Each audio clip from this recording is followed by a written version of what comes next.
here. Hopefully you guys are doing pretty good. Already halfway through this week. It's gone by pretty fast, I felt like. I guess that's what happens with daylight savings time ending. But anyway, checking in with you guys on the medium range forecast here. Before I get into that, though, I want to ask to those of you that were potentially interested.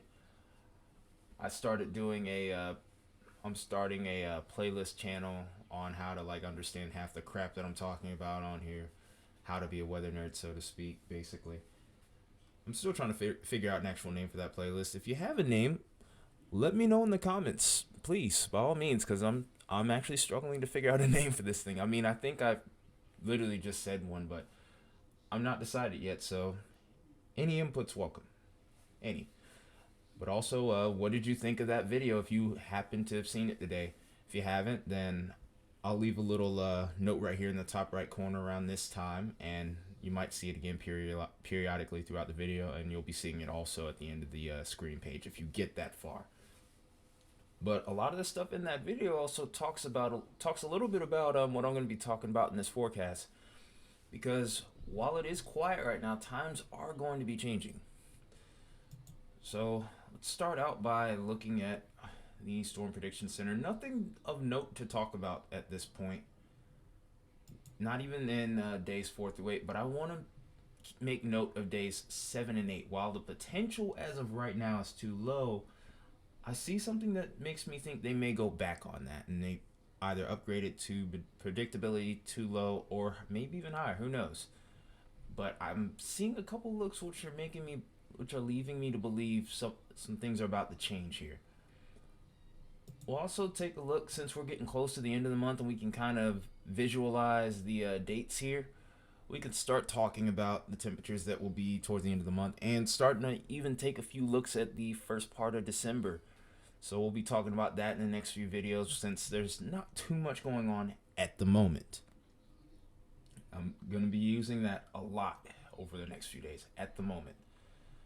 But one thing that we can see that starts to change here is we look at the temperature probability outlook. We've been on this map on the channel a lot of times before. You're a regular viewer, you know that anywhere that's showing the orange to red type colors are going to be temperatures that are likely to be above average. Any areas that are in the blue will be areas below average. If you remember in the last video that I used this graphic, you remember the entire country's in blue. It looks like we're starting to finally break out of that cold pattern that we've been locked in for the last week and a half now. We still got to deal with it and get through it this weekend, but there is some warmth coming, so there is some good news to be had there.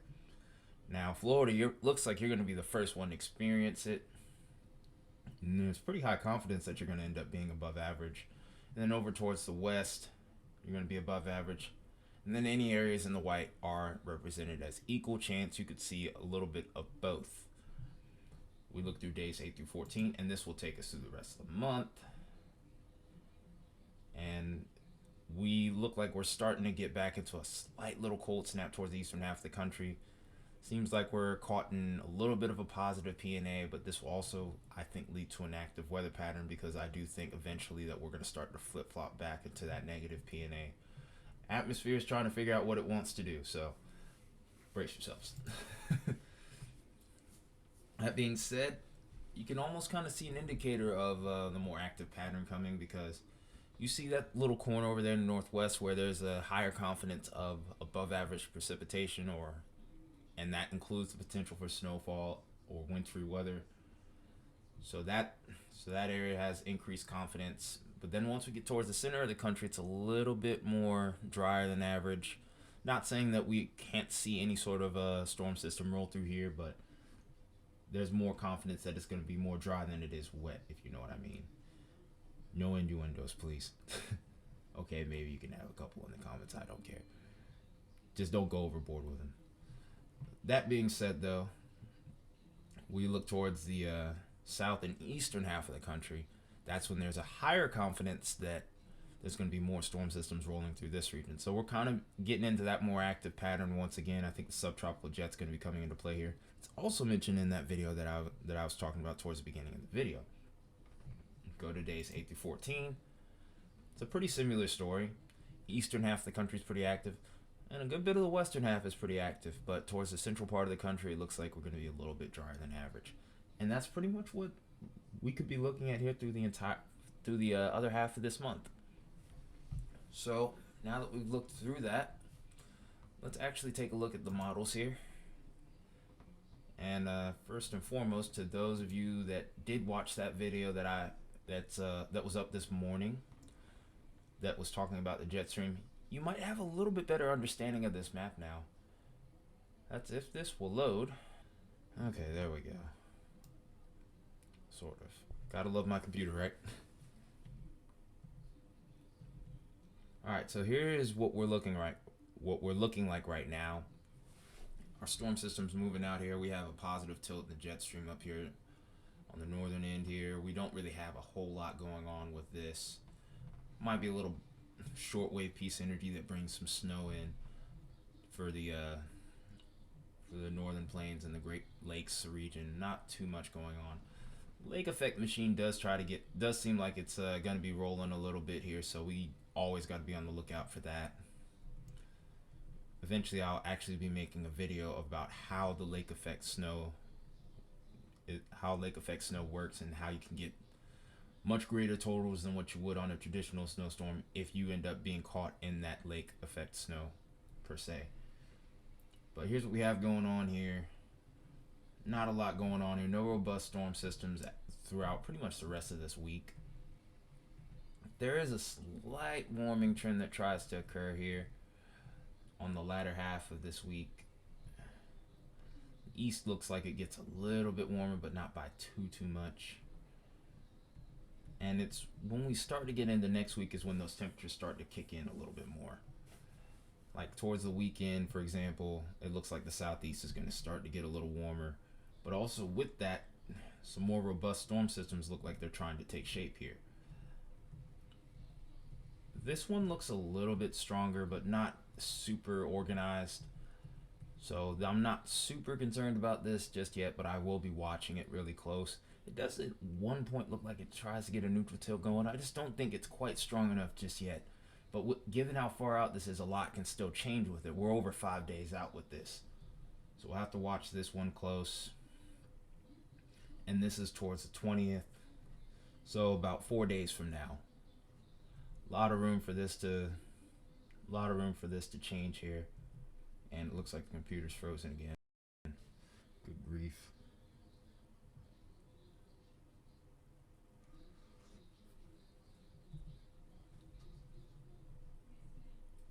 Alright, so I think we're okay for now.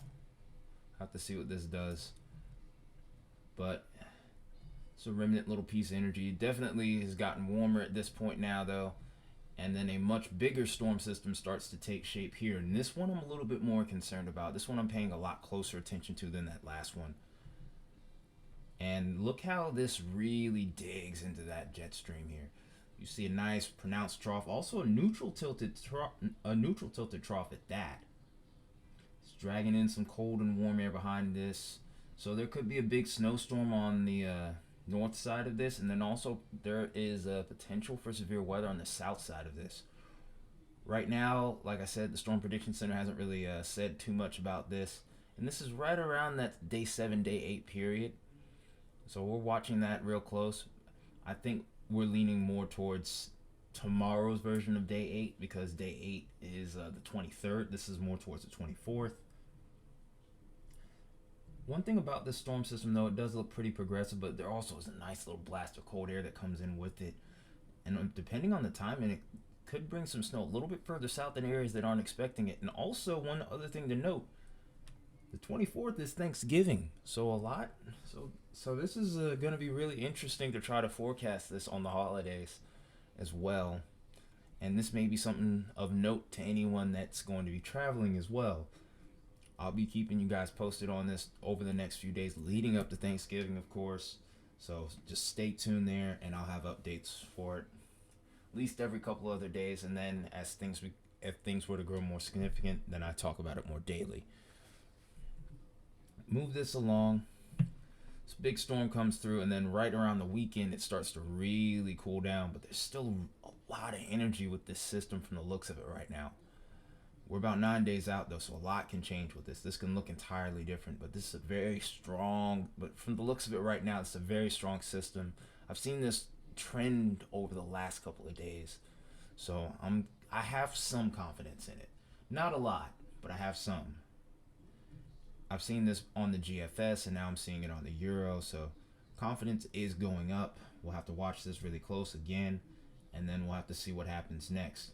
But this big storm system heads out now, starts to warm back up, and then we get another piece of energy that looks to be forming right behind it and could be causing some snow towards Wisconsin, Minnesota, the Missouri Valley, and then eventually even the Ohio Valley, possibly. Now compare that to the GFS here, and we'll actually use this to finish looking through the entire month here as well. And we'll see almost the exact same thing actually. And this is the newest run though. I haven't gotten a hold of the 18Z Euro as it hasn't loaded yet. But we look through here and you can clearly see things are still calm right now. We go through the 19th all the way through this week. Not a lot to really talk about, right? So once we get towards the 22nd, this is the storm system that's of interest right here. The storm system that's in question. Towards the 23rd, 24th, that's when the system rolls in. It's a little, the GFS has this a little bit further back than the Euro does. But again, keep in mind that was the 12Z Euro we were looking at, not the 18Z like the GFS. Also keep in mind the timing of when this storm system forms is also going to be key. But around Thanksgiving night, around the southern plains, this is going to be an area of interest, and I'm thinking that some severe weather is going to be possible out ahead of this. This also does have that look of a cutoff low as well. So we'll have to see how that trends here, how this trends from this point, or a closed off low, so to speak.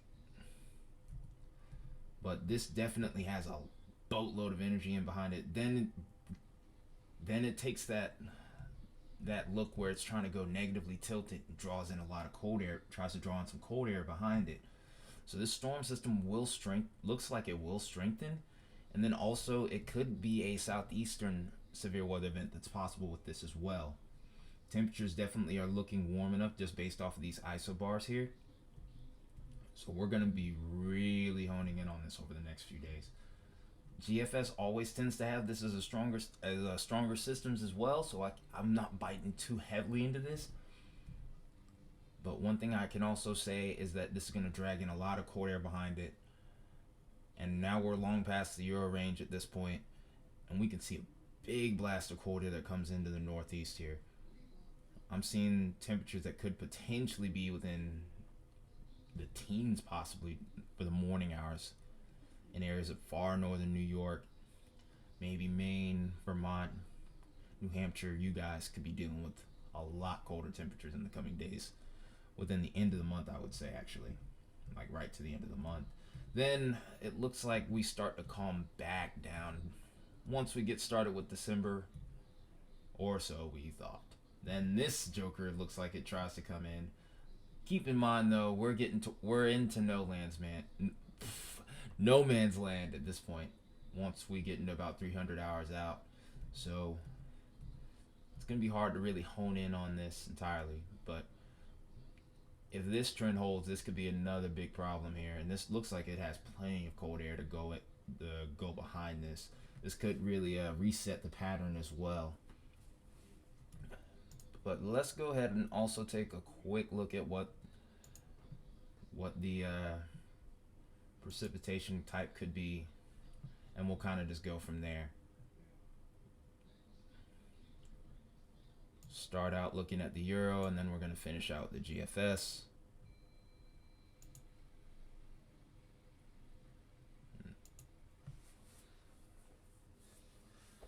Okay, so here's the Euro right here. Here's our little snow system exiting out of the US by tonight. And it looks like there's going to be a little bit more heavy snow around northern Maine here. Not too much more, not too much out of the ordinary. We've been expecting it over here. Probably for a lot of people, it's a welcome sight. Temperatures come Thursday morning are going to be pretty cold around a lot of the country, unless you're far out into the west past the Rockies. But beyond that, though, it's going to be a pretty calm week. Temperatures try to get a little bit colder by Friday, but once we get into the weekend, it looks like we start to get back on a warming trend here. Do have some unsettled weather towards the Gulf here. Nothing of major note, though, at the moment. So we go through the weekend. A couple of storms possible, mainly towards Florida, but beyond that, not much going on there. Monday we get a little bit of convection, a couple of storms popping off in southern Texas. And then here comes our big storm system. Lots of heavy snow possible, even further out east of the Sierra Nevada region. So Idaho, Nevada, northern Nevada, look out, because it could be snow town for you guys. So here comes our stout storm system. Low pressure out ahead of it as well, from the looks of it. So this could be I'm trying to figure out the right name for it, but it could be a two-sided system where we get severe weather on one end and snow on the other. It does look like there's a lot of convection with this right now, so the storm modes are a bit questionable at the moment on Wednesday night. And then when we go into Thursday, it still looks like it's pretty warm. It's kind of hard to tell what's going on with it to a point. But it looks like there's not as much cold air digging in from the Euro as what I was expecting based off the vorticity map. So there could be a little less snow, but I do think that this may very well trend colder. But one interesting thing here to note as well is that there was a low pressure system a little further up north, and maybe that could be slowing the cold air from coming in and having some wraparound snow on the backside of this. Keep in mind here, we're about 8 to 9 days out, so a lot's going to change with this. This is going to look entirely, I do think this will look a bit different than what we're looking at right now. But this very well may be the first signs of a very intense storm system that could be bringing a little bit of, that could be dual face, so to speak. I'm trying to find the right word, but I was trying to find the right word to say something cool, but it just wasn't happening. Sorry, guys. Alright, so let's go ahead and look at the GFS now. Not a whole lot that's really different there. Go ahead and hit play. Oops. So for the most part, it's going to be the same story going into the start of the week and in the next week. A little bit unsettled weather around Florida and Texas. And here comes our big storm system right here. GFS probably is going to show something a little bit more extreme. Looks like a lot of convection, not so much severe weather at the moment. And really, these storm systems, while they're robust, there's not a whole lot that's really that I can really pick up off of these at the moment. A little bit of model discrepancy. I do think this may have the look of a cutoff system, and normally with cutoff systems, these models will have a little bit more trouble with those because it'll try to have it going with the airflow, which is up here. So in the further into the long range you get with these, the more uncertain you can be. But either way, just based off the vorticity, we have a very stout storm system that looks like it's going to be forming right around Thanksgiving weekend. So we're just going to have to keep an eye out and see how things progress with this and just go from there. But beyond that, it's the end of the video here. If you liked what I did in this video, definitely drop me a like. I would appreciate that. Again, let me know in the comments what your thoughts are on a potential name for the upcoming playlist that I'm making, which is basically me geeking out over weather. Also, what was I going to say? Also subscribe if you haven't already, of course. I'm trying to push a little further. Maybe get to 110, 120 subs by the end of the year. That'd be pretty cool. Appreciate everything that you guys have done up to this point for me, and we'll just keep going from that point. We'll look to keep growing. But enough rambling from me. This has been Tired Metalhead Weatherman. I will see you guys in the next video. You have a good night.